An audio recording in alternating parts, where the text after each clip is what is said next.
എല്ലാവർക്കും പുതിയൊരു വീഡിയോയിലേക്ക് സ്വാഗതം. ഇന്ന് നമ്മൾ ഡിസ്കസ് ചെയ്യാൻ പോകുന്നത് പ്രീ റൈറ്റിംഗ് സ്കിൽ അതല്ലെങ്കിൽ റൈറ്റിങ്ങിലേക്കുള്ള റെഡിനെസ് സ്കില്ലിനെ കുറിച്ച് പറയാൻ വേണ്ടിയിട്ടാണ്.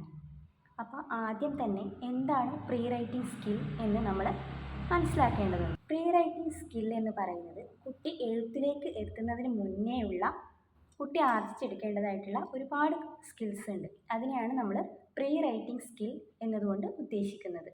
പ്രധാനമായിട്ടും അതിൽ ഉൾപ്പെടുന്നത് എന്തൊക്കെയാണെന്ന് വെച്ചാൽ കുട്ടി പെൻസിൽ ഹോൾഡ് ചെയ്യാനുള്ള കുട്ടിയുടെ സ്കില്ല്, അതേപോലെ തന്നെ പെൻസിൽ ഗ്രിപ്പ് ചെയ്യാനുള്ള സ്കില്ല്, പെൻസിൽ അല്ലെങ്കിൽ പേന മൂവ് ചെയ്യാനുള്ള സ്കില്ല്, ഇതൊക്കെയാണ് നമ്മൾ മെയിനായിട്ട് പ്രീ റൈറ്റിംഗ് സ്കില്ലിൽ ഉൾപ്പെടേണ്ട പ്രധാനപ്പെട്ട സ്കിൽസ് എന്ന് പറയുന്നത്. എഴുത്തിലേക്ക് എത്തുന്നതിന് മുമ്പ് കുട്ടി ആർജിച്ചെടുക്കേണ്ട പ്രധാനപ്പെട്ട ഒരു സ്കില്ലെന്ന് പറയുന്നത് കൈയുടെ ആ ഒരു മൂവ്മെൻ്റാണ്. അതിനെ നമ്മൾ ഫൈൻ മോട്ടോർ സ്കിൽസ് എന്ന് പറയും. കൈ കുട്ടിയുടെ ഇഷ്ടാനുസരണം ചലിപ്പിക്കാനുള്ള കുട്ടിയുടെ ആ ഒരു കഴിവിനെ അല്ലെങ്കിൽ ഒരു വ്യക്തിയുടെ കഴിവിനെയാണ് നമ്മൾ ഫൈൻ മോട്ടോർ എന്നുകൊണ്ട് ഉദ്ദേശിക്കുന്നത്. അപ്പം ആ ഒരു ഫൈൻ മോട്ടോർ സ്കില്ല് അച്ചീവ് ചെയ്തിട്ടുള്ള ഒരു കുട്ടിക്ക് മാത്രമേ റൈറ്റിംഗ് സ്കില്ലിലോട്ട് അല്ലെങ്കിൽ റൈറ്റിംഗ് എന്ന് പറയുന്ന ആ ഒരു ആക്ടിവിറ്റിയിലോട്ട് എത്താൻ വേണ്ടി പറ്റുകയുള്ളൂ. അപ്പോൾ നമ്മൾ പ്രീ റൈറ്റിംഗ് സ്കിൽസിൽ അല്ലെങ്കിൽ പ്രീ റൈറ്റിംഗ് ആക്ടിവിറ്റിയിൽ നമ്മൾ മെയിനായിട്ട് കൊടുക്കുന്ന ആക്ടിവിറ്റി എന്ന് പറയുന്നത് സ്ക്രിബ്ലിംഗ് എന്നുകൊണ്ട് ഉദ്ദേശിക്കുന്നത് നമ്മൾ ജസ്റ്റ് ഒരു കളർ ചെയ്യുന്ന രീതിയിൽ കുട്ടിയുടെ കൈ മൂവ് ചെയ്യുക, അത് പ്രോപ്പറായിട്ടുള്ള രീതിയിൽ തന്നെ പെൻസിൽ ഹോൾഡ് ചെയ്തുകൊണ്ട് കൈ മൂവ് ചെയ്യുക എന്നുള്ളതാണ് സ്ക്രിബ്ലിംഗ് എന്നുള്ള ആ ഒരു പ്രോസസ്സ് കൊണ്ട് ഉദ്ദേശിക്കുന്നത്. അതുപോലെ തന്നെ ജോയിനിങ് ഡോട്ട്സ്, പലതരത്തിലുള്ള ഡോട്ട്സ് നമ്മൾ ബുക്കിൽ കൊടുത്തു കഴിഞ്ഞാൽ അത് പരസ്പരം ജോയിൻ ചെയ്യാനുള്ള ആ ഒരു കപ്പാസിറ്റിനെയാണ് അല്ലെങ്കിൽ ആ ഒരു ആക്ടിവിറ്റിനെയാണ് നമ്മൾ ജോയിനിങ് ഡോട്ട്സ് എന്ന് പറയുന്നത്. അതുപോലെ തന്നെ സ്ക്രിബ്ലിങ്ങും ജോയിനിങ് ഡോട്ട്സും അച്ചീവ് ചെയ്ത് കുട്ടി ട്രേസിങ് എന്ന് പറയുന്നൊരു ആക്ടിവിറ്റിയിലോട്ടാണ് കടക്കുന്നത്. അതായത് കുട്ടി ഒരു കാര്യം കണ്ടു കഴിഞ്ഞാൽ അത് ട്രേസ് ചെയ്യുക എന്നുള്ളതാണ് ആ ഒരു ആക്ടിവിറ്റിയിൽ വരുന്നത്. അതിനു മുമ്പ് എടുത്തു പറയേണ്ടതായിട്ടുള്ള ഒരു കാര്യം എന്ന് പറയുന്നത് ഈ കാര്യങ്ങളൊക്കെ ഒരു കുട്ടിക്ക് ചെയ്യണമെങ്കിൽ അതിന് മുമ്പ് വേണ്ട കുറച്ച് സ്കിൽസ് ഉണ്ട്.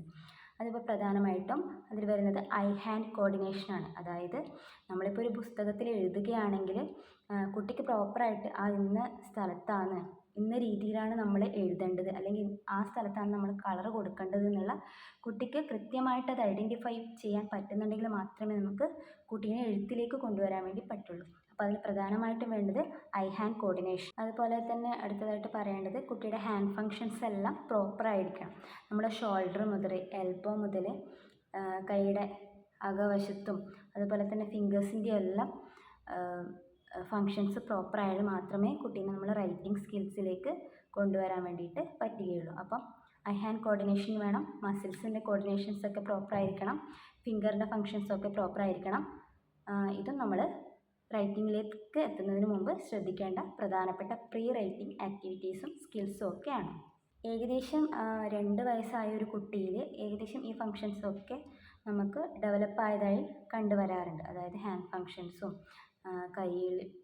കൈ ഉപയോഗിച്ച് എല്ലാ സാധനങ്ങളും എടുക്കാനും അതുപോലെ തന്നെ ക്രയോൺസ് പോലുള്ള സാധനങ്ങൾ ഗ്രിപ്പ് ചെയ്യാനും ഒക്കെ 2 വയസ്സുള്ള ഒരു കുട്ടി അച്ചീവ് ചെയ്തിട്ട് ഉണ്ടാവും. അപ്പോൾ ആ സമയത്താണ് നമ്മൾ കുട്ടികളെ കൊണ്ട് ജസ്റ്റ് ഒന്ന് കളർ കൊടുക്കാനും അല്ലെങ്കിൽ ചുമരിലോ പൂഴിയിലോ ഒക്കെ വരയ്ക്കാനും ഒക്കെയുള്ള ട്രെയിനിങ് കൊടുത്തു തുടങ്ങുന്നത്. നമ്മൾ കൃത്യമായിട്ടുള്ള ഒരു ട്രെയിനിങ് അല്ലെങ്കിൽ കുട്ടീനെ ഒരു പ്ലേ ബേസിൽ നമുക്ക് കുട്ടീനെ എഴുതിപ്പിച്ച് തുടങ്ങാം. ഇനി നമ്മൾ ശ്രദ്ധിക്കേണ്ടത് ഈ പ്രായത്തിലുള്ള കുട്ടികൾ പേനയൊക്കെ എടുത്ത് ചുമ്മാ വരച്ച് കളിക്കുന്നതും ക്രയോൺസ് ഉപയോഗിച്ച് ചുമരിൽ വരക്കുന്നതൊക്കെ ആയിട്ട് കാണാം. ഇതൊക്കെ ആ ഒരു ഡെവലപ്മെൻറ്റിൻ്റെ ഭാഗമായിട്ടുള്ള ആ ഒരു പ്രോസസ്സാണ്. ഇതിനെ പിന്നെ ഗ്രാജുവലി നമ്മൾ പിന്നീട് സ്റ്റെപ്പ് ബൈ സ്റ്റെപ്പായിട്ട് സീക്വൻഷ്യൽ ഓർഡറിൽ ട്രെയിനിങ് ചെയ്ത് കൊണ്ടുവന്നാൽ മാത്രമേ പ്രോപ്പറായിട്ടുള്ള ആ ഒരു റൈറ്റിംഗ് പ്രോസസ്സിലേക്ക് നമുക്ക് കുട്ടികളെ എത്തിക്കാൻ വേണ്ടി കഴിയുകയുള്ളൂ. നോർമലായിട്ടുള്ള ഒരു കുട്ടിയുടെ കാര്യത്തിലാണെങ്കിൽ ഇതൊക്കെ ഒരു സീക്വൻഷ്യലായിട്ടുള്ള ഓർഡറിൽ അവർ തന്നെ സ്വയം അച്ചീവ് ചെയ്ത് എടുക്കുന്നതായിരിക്കും. പക്ഷെ നമ്മുടെ വിഭിന്നശേഷി കുട്ടികളുടെ വിഭാഗത്തിൽ വരികയാണെങ്കിൽ അവർക്ക് ഇതുപോലെ തന്നെ ഹാൻഡ് ഫങ്ഷൻസിനും അതുപോലെ തന്നെ ഐ ഹാൻഡ് കോർഡിനേഷൻസിനും അറ്റൻഷനും സിറ്റിംഗ് ടോളറൻസിനും ഒക്കെ ഒരുപാട് ബുദ്ധിമുട്ടുകളുണ്ടാവും. ആ സ്കിൽസൊക്കെ പ്രോപ്പറായിട്ട് കുട്ടീനെ ട്രെയിൻ ചെയ്ത് കൊണ്ടുവന്ന് ഒരു സിറ്റിംഗ് ടോളറൻസ് എന്ന് പറയുന്ന ആ ഒരു സ്കില്ല് അച്ചീവ് ചെയ്ത് ഐ ഹാൻഡ് കോർഡിനേഷൻസ് ഉണ്ടാക്കിയെടുത്ത് അറ്റൻഷൻ സ്പാൻ കൂട്ടി ഒക്കെ കൊണ്ടുവന്നതിന് ശേഷം മാത്രമേ അവരെ നമുക്ക് റൈറ്റിംഗ് സ്കിൽസിലോട്ട് ശരിയായ രീതിയിൽ എത്തിക്കാൻ വേണ്ടിയിട്ട് പറ്റുകയുള്ളൂ. ഈ ഫങ്ഷൻസ് ഒന്നും പ്രോപ്പറായിട്ടില്ലാത്ത ഒരു കുട്ടീനെ നമുക്ക് പെട്ടെന്ന് കുട്ടി എഴുതാൻ പഠിപ്പിക്കണം, കുട്ടി പേരെഴുതാൻ പഠിക്കണം എന്നൊക്കെ പറഞ്ഞാൽ നമുക്ക് പെട്ടെന്ന് സാധിക്കുന്ന ഒരു കാര്യമല്ല. ഈ പ്രോസസ്സൊക്കെ സീക്വൻഷ്യലായിട്ട് ഗ്രാജുവലായിട്ട് കൊണ്ടുവന്ന് ട്രെയിൻ ചെയ്തെടുത്തതിന് ശേഷം മാത്രമേ നമുക്ക് കുട്ടിയെ റൈറ്റിങ്ങിലോട്ട് കൊണ്ടുവരാൻ സാധിക്കുകയുള്ളൂ. അപ്പം അതിന് വേണ്ടിയിട്ടാണ് നമ്മൾ ആദ്യം ശ്രമിക്കേണ്ടത്. അത്തരത്തിലുള്ള പ്രവർത്തനങ്ങൾ ചെയ്യാൻ വേണ്ടിയിട്ടാണ് നമ്മൾ കുട്ടിയെ പ്രാപ്തയാക്കേണ്ടത്. അത് കഴിഞ്ഞതിന് ശേഷം നമുക്ക് പതിയെ കുട്ടിയെ റൈറ്റിംഗ് സ്കിൽസിലോട്ട് കൊണ്ടുവരാം. റൈറ്റിംഗ് സ്കില്ലിൻ്റെ കൂടുതൽ ആക്ടിവിറ്റീസും വർക്ക്ഷീറ്റുകളുമായിട്ട് നമുക്ക് വീണ്ടും കാണാം. അടുത്തൊരു വീഡിയോയുമായിട്ട് വീണ്ടും വരുന്നതായിരിക്കും. Okay, by.